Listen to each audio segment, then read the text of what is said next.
गंभीर आरोप लगाए गए हैं, गुलामड़े ने लगाए हैं और वोड ने लगाए हैं कि आपने उनके साथ फ्रॉड किया है। गुलामड़े का आरोप आपके ऊपर बहुत बड़ा है, 1,50,00,000 रुपए का मामला है। उसके बारे में आपका क्या कहना है, क्या है पूरा मामला, वो बताइए। आज तक 1,09,00,000 का था, अभी 1,50,00,000 है। अच्छी है कि अभी ज़्यादा पैसा बढ़ रहा है। मैं उससे बहुत कम पैसा लिया हूँ और उसका पावती दे चुका हूँ। तो जितना पैसा मुझे मिला है, अकाउंट पे मिला है, कैश मिला है, उतना मैं देने के लिए तैयार हूँ। लेकिन उससे उनका ये कहना है कि जो पैसा मिला भी नहीं मुझे, उनका भी वो रूम चाहिए। तो ऐसा रूम तो कोई भी नहीं दे सकता। कितने रूम का मामला था, आपने क्या उनसे कमिटमेंट किया था, और इस इलेक्शन के मौके पर ये मुद्दा क्यों उठाया गया, उसके बारे में बताइए। रूम का था, 6 रूम का व्यवहार हुआ था, लेकिन पैसा कम मिलने की वजह से जितना पैसा दिया है उतना ही रूम दिया हुआ है। और 2 रूम हम लोग साइमल्टेनियसली दोनों ही लॉक करके रखे हुए हैं। अच्छा, हिमांगी ताई सामने हैं, उनके पास में इनकी फैमिली के वही गुलामड़े की कंप्लेंट गई थी कि आपके शौहर ऐसा ऐसा पति ऐसा ऐसा कर रहे हैं विनोद जी। इन्होंने उस टाइम पे उनकी मदद क्या की? नमस्कार, मी नगरसेविका हेमांगी विनोद पाटील।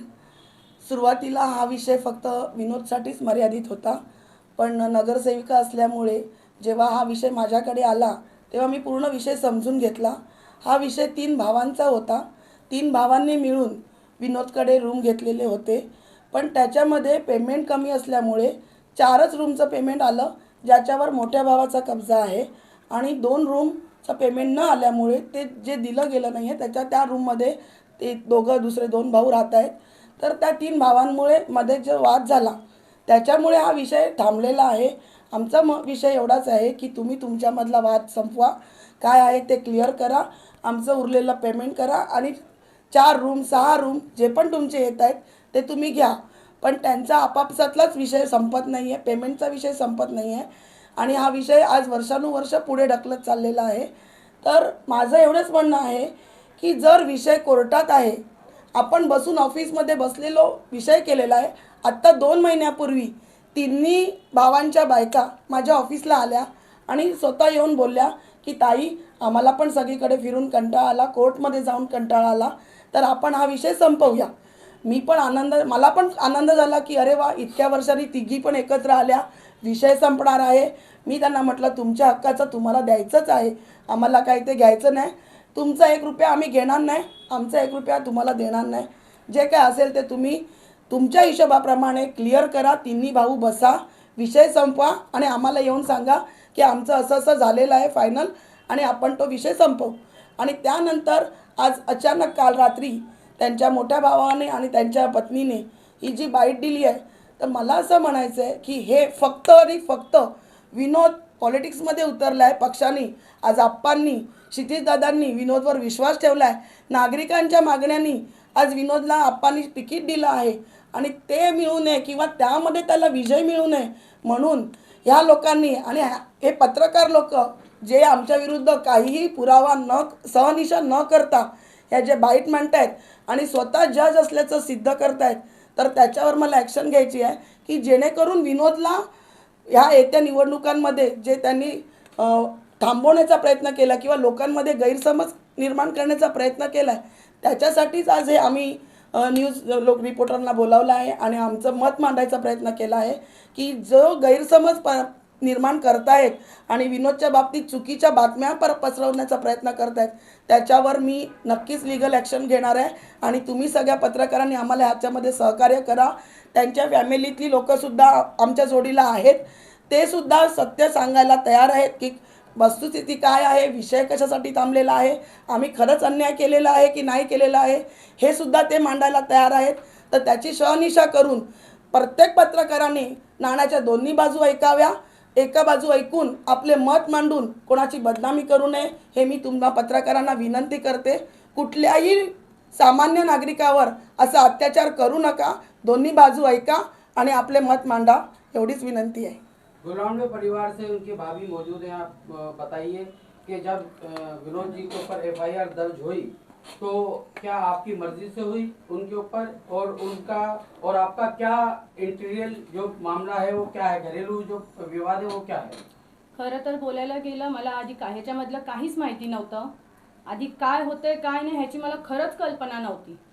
मी तिथे चेतन प्लाझा बिल्डिंगमध्ये 2016ला 25 जुलैला राहायला गेली. माझ्या मुलीचा पहिला बड्डे झाल्यानंतर मी दादांना रिक्वेस्ट करून करून मी तिथे राहायला गेली, कारण माझ्या मुलीला फीटचा त्रास झाला होता. आम्ही चॉलमध्ये राहायचो. मला त्रास मला माझे शब्द मी सांगू शकत नाही आहे की मला या गोष्टीमध्ये किती मानसिक त्रास झालेला आहे. ह्यांचा मॅटर सगळं ह्यांचं, त्याच्यामध्ये नुकसान झालं फक्त आमचा. व्यवहार झाला 3 भावांचा, पैसे 3 भावांचे, फक्त आमच्या 2 भावांचं हेच झालं की त्यांनी आंधळा विश्वास करून आपल्या मोठ्या भावाच्या हातात सगळा व्यवहार देऊन ठेवला. त्या मोठ्या भावाने, आणि दादांचं पण मी चुकीचं म्हणते, त्यांचं चुकीचं नाही असं नाही आहे, दादांचा पण विश्वास होता. तुमच्या तिघांचा व्यवहार एकत्र, तुमचं खाणं पिणं सगळं एकत्र, तर तुमचं जे काय आहे ना, मी चिठ्ठ्या तुमच्या एकाच नावाच्या बनवतो. म्हणून आमचे जे संतोष गोलांबडे आहेत ना, माझे ते मोठे दीर, त्यांच्या नावाने सगळ्या चिठ्ठ्या बनल्या. आज ते माझे दीर, त्यांनी आमच्या कळत न कळत, आमचे चॉलमध्ये 3 रूम होते, 3 रूमच्या बदली आमचे चेतन प्लाझा बिल्डिंगमध्ये 3 रूम ट्रान्सफर झाले. वरचे जे काय पैसे येतील ते भरण्यामध्ये आमचे जमा झाले होते. आमच्यासमोर काहीच व्यवहार नव्हता. पहिला दादांचा आणि आमच्या दिराचं भरपूर चालायचं. जोपर्यंत दादानी आमच्या दिराला सपोर्ट केला तोपर्यंत दादा आमच्या दिरासाठी भरपूर चांगले होते. माझी जी जाव आहे ना, स्वप्नाली गोलांबडे, जिने काल येऊन स्वतः इथे स्टेटमेंट दिली न्यूज टॉप 10 महाराष्ट्र न्यूजवरती, मी त्यांना तर रिक्वेस्ट करते, सर्वात आधी तुम्ही नाणा जर बघताय तर दोन्ही बाजूनी बघा. तुम्ही एका बाजूनी बघू नका, तुम्ही शोध करा. त्याच्यानंतर कोणत्या गोष्टीचं सोक्ष मोक्ष काढायचं तुम्ही ते करा. तुम्ही डायरेक्टली ब्लेम करता. मी त्यांना पण चुकीचं म्हटलं, त्यांनी चुकीचं केलं. आज त्यांनी जर एका माणसाच्या नावाच्या पावत्या जर बनवल्या नसत्या तर आज आम्ही दोघांना त्रास झाला नव्हतं. आज पावत्या एका नावाच्या बनल्या म्हणून त्रास आमच्या दोघांना होतोय. ते सगळीकडे ते पावत्या घेऊन फिरतात, मी पैसे भरलेत, मला माझे साईचे साई रूम पाहिजे. आणि हा व्यवहार आमचा 2017 पासून झालेला आहे. 2016-17ला आम्हाला हे गोष्ट कळली. आपले 3 रूमच्या बदली त्यांनी कंबाईन करून आणखीन एक रूम घेतला, ज्याच्यामध्ये ते राहत आहे 205 आणि 206 रूममध्ये. 107 मध्ये मी, त्रिशा तेजस गोलांबडे, तेजस सोमा गोलांबडे, आणि 306 मध्ये निलेश सोमा गोलांबडे आणि स्नेहा निलेश गोलांबडे, हे आम्ही 2 जण राहतोय. आमच्या कळत न कळत त्यांनी आमच्या नावाचे जे बिल वगैरे काही पण होते ते त्यांनी स्वतःच्या 2 मुलांच्या नावावरती केले.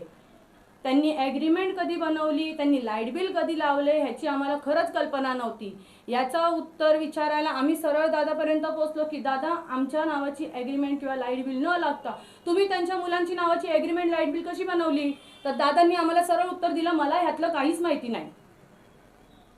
त्या टायमाला काय चाललं होतं काय नाही ह्याची आम्हाला खरंच कल्पना नव्हती. पण कुठपर्यंत थांबायचं आम्ही हा विचार केला, कारण मी दादांकडे 10 वेळा जाऊन बोलते, दादा माझ्या घराची ॲग्रीमेंट बनवा, माझ्या घराची लाईट बिल बनवा. दादा मला प्रत्येक टायमाला एकच उत्तर यायचे, तुमच्या सगळ्यांचे लाईट बिल आणि ॲग्रीमेंट मी एकत्र बनवणार.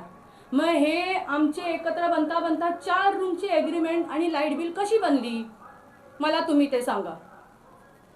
मी प्रत्येक टायमाला विनोद दादांना पण सांगितलंय, दादा तुम्ही जे केलं भरपूर चुकीचं केलं, पण कुठून तरी त्यांना असं वाटलं की नाही आत्ता डोक्यावरून पाणी उतरतंय.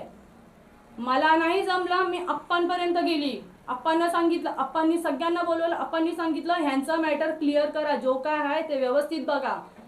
अप्पांनी आम्हाला सुदेश चौधरी जे महानगरपालिकेमध्ये होते ना त्यांच्याकडे पाठवलं. सुदेश चौधरी साहेबांकडे पण आम्हाला एकच माहिती पडलं, तुमचा फॅमिली मॅटर आहे, तुमचा फॅमिली मॅटर तुम्ही तुमच्या घरात क्लिअर करा.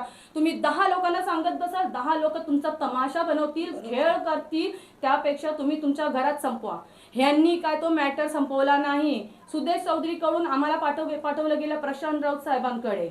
आम्हाला फक्त दादांकडून पण आणि माझे दीर जे संतोष गोलांबडे आहेत त्यांच्याकडून फक्त 18 लाखाचा व्यवहार माहीत पडत होता की संतोषनी फक्त 18 लाख भरलेत. संतोष त्याच्या पुढे पैसे भरत नाही, तो त्याचे पैसे रिटर्न मागतोय. हे आमच्या कानी येत होतं. मी खोटं बोलते, इथे बाकीचे 3 माणसं उभे आहेत, मी खोटं बोलत असेल तर मला इथल्या इथे तुम्ही थांबवा. बरोबर, मी खोटं बोलत असेल तर.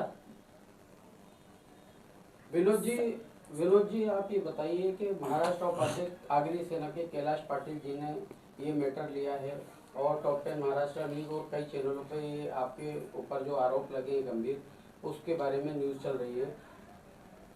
उसके बारे में आपका क्या कहना है कि इस वक्त में जो ये मुद्दे उठाए गए हैं उसकी क्या वजह हो सकती है और आपका क्या कहना है? आपको मालूम है क्यों उठाई गई रहेगी?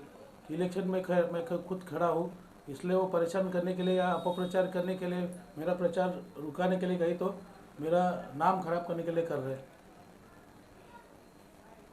मामला कोर्ट में चल रहा है और इस वक्त में अगर ये मुद्दे उठते हैं तो कहीं ना कहीं कोर्ट की अवहेलना होती है, इसके बारे में आपका क्या कहना है? ये जो अभी पेड़ पत्रकार है, कोई पक्ष वाले हैं, यही जज बन गए ना, तो कोर्ट का जरूरत क्या है?